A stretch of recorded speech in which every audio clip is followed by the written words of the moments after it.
Happy morning, children. Today class for chapter continuation.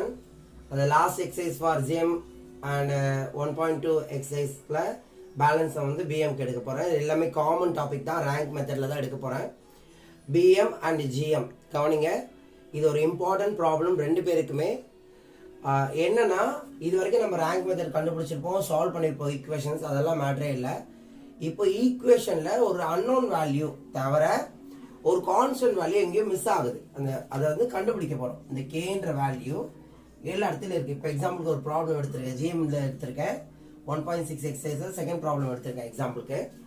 இந்த 3 ஈக்குவேஷன்ஸ்ல no solution, unique solution, infinitely many solution, இந்த மாதிரி 3 solutions.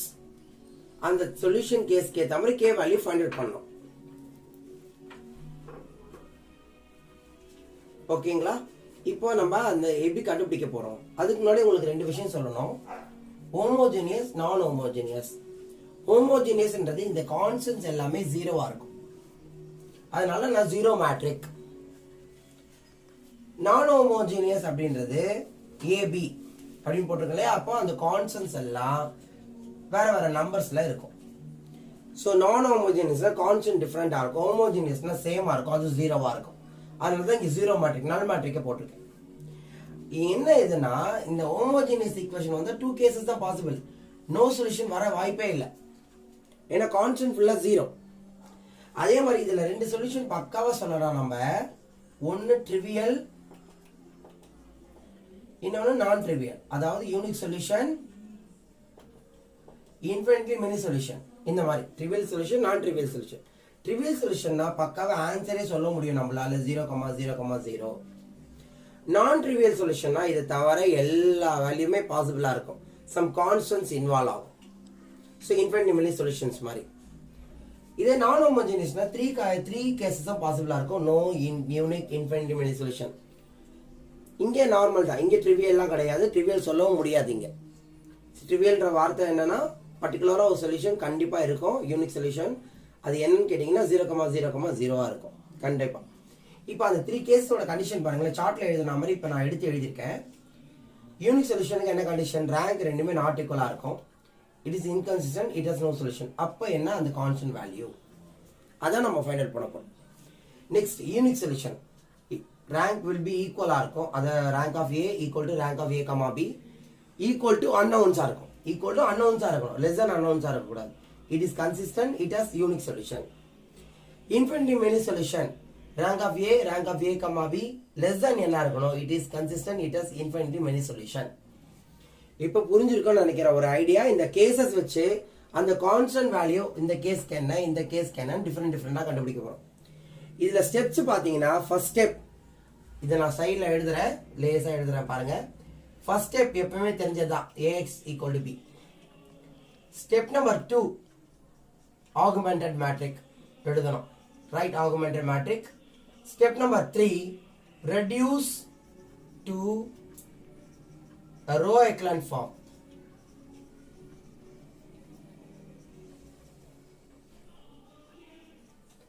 Step number 4, finally study the cases and find the value for each case.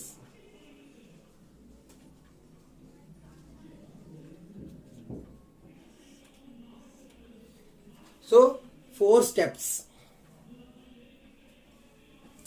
Step number 1, AX equal to B. Step number 2, AB. Step 3, reduce to a row echelon form. Step 4, study the cases. ஒவ்வொரு கேஸ்க்கும் value என்ன வரப்போகுதுன்னு சொல்லப்போம். இவ்வளவுதான். ஆனா இந்த case சொல்லும் போது Gaussian elimination, GM student கவனிங்க, Gaussian elimination method use ஆகாது, ரேங்க் மெத்தடே யூஸ் ஆகும். பிஎம்க்கு அவங்க தான் ரேங்க் மெத்தட் தான் யூஸ் பண்ணியிருக்காங்க. ரொம்ப இம்பார்ட்டன்ட் ப்ராப்ளம், இம்பார்ட்டன்ட் மாடல். இதே சம் பிஎம்க்கும் வரலாம் கிரியேட்டிவ் சம்ஸ் கேட்கும் போது, அதனால பி கேர்ஃபுல், இதை நல்லா கவனிச்சுக்கோங்க. இப்போ சம்ஸ் எழுத போறேன், பார்க்கலாம். Step number 1, AX equal to B. ஏன்றது coefficient matrix, B unknown matrix, A coefficient matrix, X unknown matrix, B constants. இங்க பாத்தீங்கன்னா என்னென்ன இருக்குன்னு பாருங்க. K, X ஓட coefficient K -2 1, k minus 2 1 constant value 1. So unknown நான் எழுதிக்கிறேன் x y z. இப்போ டைரக்டா எழுத முடியனால செகண்ட் ஈக்குவேஷன் பாருங்க, இங்க மிஸ் ஆயிட கூடாது. minus 2k இருக்கு. So 1 minus 2k 1. 1 minus 2k 1. Third equation 1 minus 2k. 1 minus 2k. Constant பாத்தீங்கன்னா இங்க minus 2 இங்க 1. So minus 2 1. இப்போ எல்லாமே 3 cross 3 ல வந்திருக்கு உங்களுக்கு. இதை எழுதி முடிச்சிட்டோம். இப்போ செகண்ட் ஸ்டெப் augmented matrix combinedல எழுத போறோம். 1 minus 2k 1 1 minus 2k 1 minus 2 1. So இப்போ எப்படி நம்ம சால்வ் பண்ண போறோம் அப்படின்றதை இங்க பார்க்க போறோம். ஃபர்ஸ்ட் அப்படியே இருக்கலாம், நோ ப்ராப்ளம். நான் அந்த ரோ அப்படியே எழுதிக்கிறேன். ஃபர்ஸ்ட் ரோ எந்த சேஞ்சஸும் இல்லை. இங்கே கே இருக்கே சார்னா பரவாயில்ல, பார்த்துக்கலாம். லாஸ்ட்ல ஏதாவது சேஞ்சஸ் இருந்தால் பார்த்துக்கலாம். கே அப்படியே இருக்கட்டும். என்னென்ன ஆக்சுவலாக 0 தான் அங்கே இருக்கக்கூடாது, சரிங்களா? இல்லை சார், இப்போ R2 change R1 minus KR2. R3 change R2 minus R3. So ஈஸியா நம்மளுக்கு என்னென்ன பண்ண போறோம்னு இப்ப சொல்லியிருக்கேன். இப்போ ரூல் நம்பர் 2 பாருங்க. R1 அப்படியே எழுதிட்டு இதை K1 மல்டிப்ளை பண்ணி மைனஸ் பண்ண போறேன். K minus 2K square. இல்லைன்னா இந்த R3 கூட மாற்றலாம். R3 கூட நம்ம R1க்கு யூஸ் பண்ணிக்கலாம், நோ ப்ராப்ளம். ஃபர்ஸ்ட் ரோ எந்த சேஞ்சஸும் பண்ண போறது. செகண்ட் ரோ என்ன பண்ணியிருக்கேன், R1 minus K R2, R3 changes R2 minus R3. So நான் டைரக்டா மைனஸ் பண்றேன். ஸோ நம்ம எந்த ரூல் வேணா யூஸ் பண்ணலாம், எப்படி வேணா யூஸ் பண்ணலாம். இப்போ நம்மளுக்கு கன்வீனியன்டா இருக்கும் போது யூஸ் பண்ணலாம். சில பேர் என்ன பண்ணுவீங்க, 1க்காக இது மேலே கொண்டு போயிருப்பீங்க, நோ ப்ராப்ளம். ஸோ அந்த மாதிரி கூட பண்ணலாம். ஏன் அதையே கூட யூஸ் பண்ணிடலாமே, நோ ப்ராப்ளம். அதே மெத்தட் கூட யூஸ் பண்ணிடலாம். ஏன்னா இன்கேஸ் கே என்னன்னு தெரியாது இல்லையா. கே இப்போ கான்ஃபிடென்ட்டா தெரிஞ்சாதான் நம்ம மேலே எழுதணும். கே 0 கூட வர வாய்ப்பு இருக்குல்ல. அதனால நான் வந்து என்ன பண்றேன், ஃபர்ஸ்ட் ரூல்ல என்ன பண்றேன், R1 interchange R2.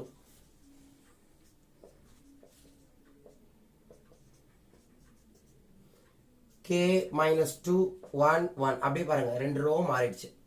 1 minus 2K 1. இப்போ எனக்கு நான் ரோ எக்லன் ஃபார்ம் வர வைக்கணும். அதுக்கு ஜீரோஸை நான் ரெடி பண்றேன். ஃபர்ஸ்ட் ரோ அப்படியே இருக்கட்டும், no problem. Second row change பண்றேன். K1 மல்டிப்ளை பண்றேன். KR1 minus R2. R3 எப்படி சேஞ்ச் பண்றேன், டைரக்டா minus R1 minus R3. R1 minus R3. இப்போ சப்ட்ராக்ட் பண்ணும்போது பாருங்க என்னென்ன வரப்போகுது. ஸோ மல்டிப்ளை பண்ணா K minus 2K square. K 1K இல்லையா, அதனால 1K போடலாம், தப்பு இல்லை. K கூட போடலாம். minus 2K. இங்க அப்படியே இருக்கு பாருங்க, K minus 2 1 1. சப்ட்ராக்ட் பண்ணும்போது சிம்பிள் சேஞ்ச் ஆகும், சேஞ்ச் ஆகுது 0. இங்க கவனிச்சிங்கன்னா 2 அதாவது minus 2K square plus 2 K minus 1 minus 2K minus 1. இதுதான் ஆன்சர். பட் இந்த டேர்மை நான் ரெடியூஸ் பண்ணி எழுதிக்கிறேன். எப்படி எழுதுறேன்னு பாருங்க. minus 2K ஸ்கொயர் plus 2 இருக்கு இல்லையா, அதை நான் எப்படி எழுதுறேன்னு பாருங்க. 0 2 காமன் வெளியே கொண்டு வந்துட்டேன். 2 காமன் வெளியே கொண்டு வந்தா 2 minus K ஸ்கொயர் plus 1, அதாவது 1 minus K square. So 1 minus K square நான் என்ன எழுதலாம், 1 minus K 1 plus K இந்த இடத்துல எழுதிக்கிறேன். நெக்ஸ்ட் இது 1 minus K. Last value minus 2K minus 1. கொஞ்சம் கேப் தள்ளி தள்ளி எழுதுங்க. ஸோ உங்களுக்கு அப்பதான் கன்ஃபியூஸ் ஆகாம இருக்கும். லாஸ்ட் ஸ்டெப் உங்களுக்கு அப்படியே சப்ட்ராக்ட் பண்ண வேண்டியதா, சிம்பிள்ஸ் மாறும், அதனால நான் எடுத்து எழுதுறேன். நீங்க டைரக்டா கூட பண்ணலாம்.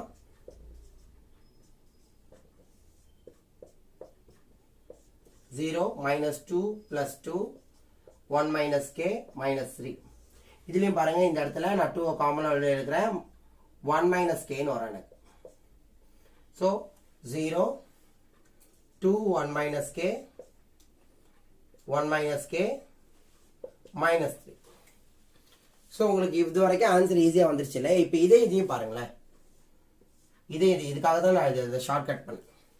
இப்போ இந்த வேல்யூவில் 1 + k மல்டிப்ளை பண்ண மட்டும் இது சேம் ஆகிடும். அதை நம்ம 0 கொண்டு வந்துடலாம் ஈஸியாக. 0 - 2k 1 - 2 0 2 1 - k 1 + k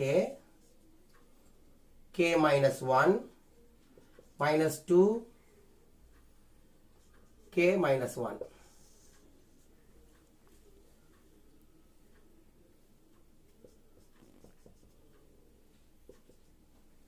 சரிங்களா? இப்போ 2 rows எந்த சேஞ்சஸும் கிடையாது. R3 தான் சேஞ்ச் ஆக போகுது. என்ன பண்ணியிருக்கேன்னா R2 மைனஸ் இங்கே 1 + k தான் மல்டிப்ளை பண்ணோம். So 1 + k multiplied by R3.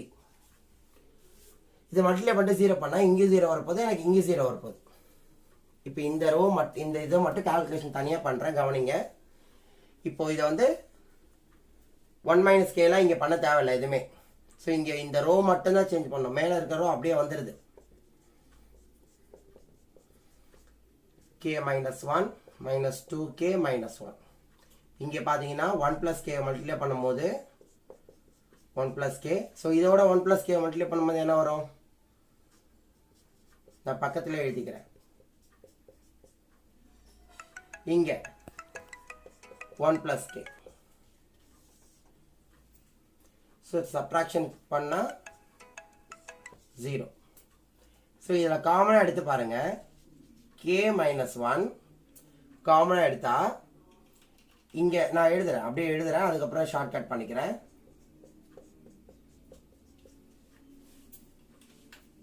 Last இது கொஞ்சம் தள்ளி எழுதுறேன்.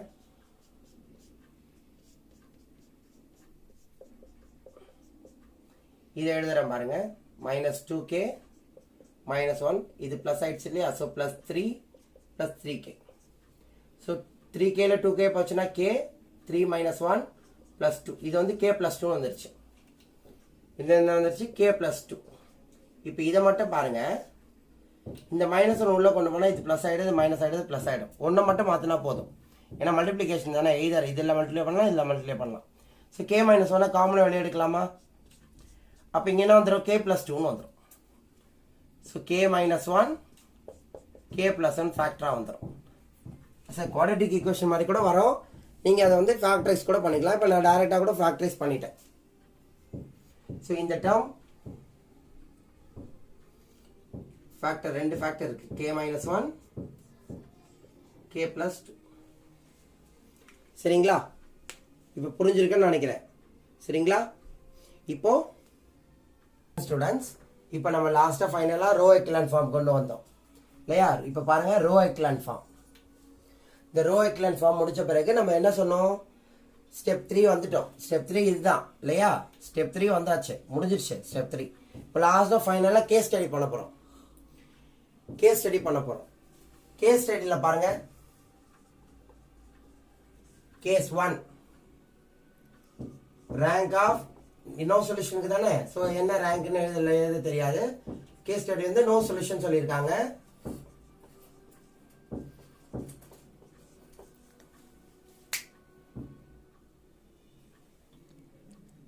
So row of A, B not ஈக்குவலாக இருக்கும். It is inconsistent. It has no solution. ஸோ அதுக்கேற்ற மாதிரி k வேல்யூ என்ன புட் பண்ண போகிறோம்? ஸோ ரோ ஆஃப் A என்ன வரப்போகுது? ரோ ஆஃப் A, B என்ன வரப்போகுது? ரெண்டு ஈக்குவலாக இருக்கா, நாட் ஈக்குவலாக இருக்கா, இதை தான் செக் பண்ண போகிறோம். ஸோ அதுக்கு என்ன பண்ணுங்க, இந்த மிடில் இருக்க தெரியுமா, இந்த இடம் தான் ரொம்ப முக்கியம். இந்த பிளேஸ் தான் ரொம்ப முக்கியம். அது பேர் பாருங்க. k - 1 இருக்கா, k + 2 இருக்கா, ஈக்குவல் 0 கொடுங்களேன். k வேல்யூ 2 கிடைக்கும். k = 1, k = -2. 2 ஃபேக்டர்ஸ் கிடைச்ச மாதிரி. ஸோ நம்ம 1 கொடுக்க போகிறோமா இல்லை கொடுக்க போகிறது இல்லையா? -2 கொடுக்கலாமா வேணாவா? இப்போ நல்லா கவனிங்களேன். இப்போ இங்கே 1 கொடுத்தா இந்த 2 ரோஸுமே 0 கிடைக்கும். இங்கே 0 வராது.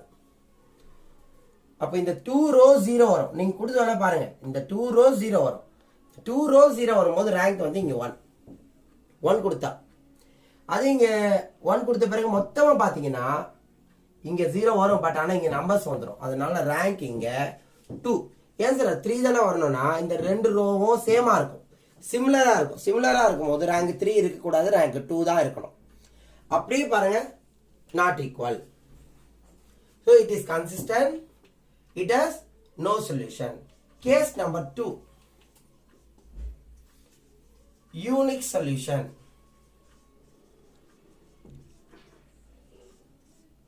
Row of A equal to row of A comma B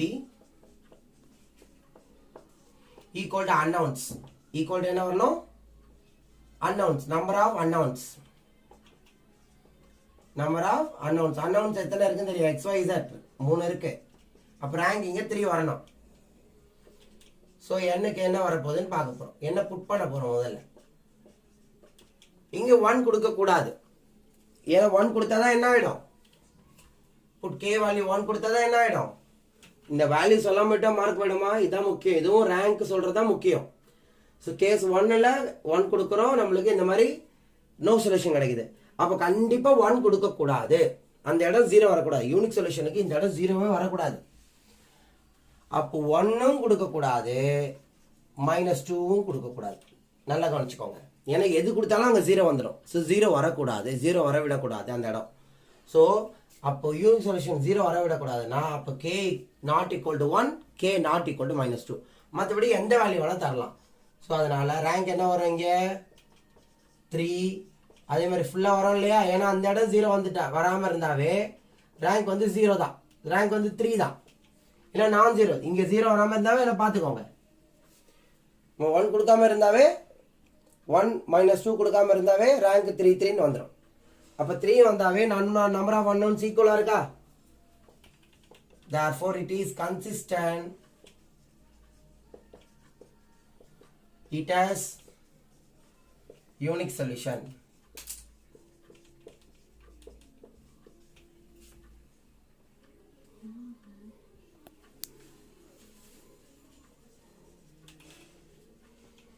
Case number 3, infinitely many solution.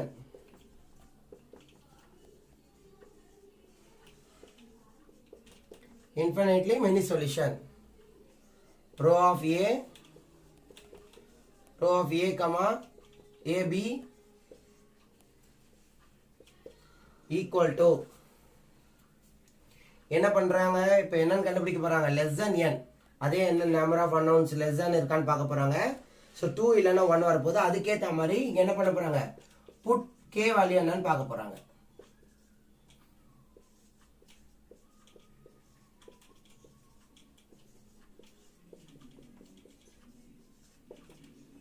ரெண்டு ரேங்க் வேல்யூ என்னன்னு பார்க்க போறாங்க. ஸோ இந்த வேல்யூக்கு ஏற்ற மாதிரி இங்கே சொல்யூஷன். அப்போ என்ன சொல்றாங்க? இதை it is consistent. Less than வந்தாலும் சரி, ஈக்குவலாக இருந்தாவே கன்சிஸ்டன்ட். லெஸ் தென் வந்தால் இங்கே தான் சேஞ்சஸ் ஆகும். It has infinitely many solution. trivial non trivial நம்ம ஆன்சர் எழுதிடலாம். 0 0 0. இது trivial non trivial கிடையாது இல்லையா? அப்போ அந்த சொல்யூஷன் என்னன்னு சொன்னா மட்டும் போதும். அந்த வேல்யூ என்ன வரணும், இந்த சொல்யூஷனுக்கு அந்த வேல்யூ என்ன, k வேல்யூ என்னன்னு மட்டும் கண்டுபிடிச்சா போதும். இப்போ பாருங்க, இங்க இப்போ நம்ம எந்த வேல்யூ தரலாம்? இந்த ஃபுல் ரோ 0 ஆகணும். இந்த ஃபுல் ரோ 0 ஆகணும். அப்போ எந்த வேல்யூ தரலாம்? நல்லா பாருங்க, ஈஸியா பார்த்துடலாம். -2 கொடுத்தா போதும். இங்கே 0 வந்துடும், இங்கே 0 வந்துடும், வேற எங்கே 0 வராது. -2 கொடுத்தா போதும். ஸோ -2 கொடுத்தா ரேங்க் 2 2.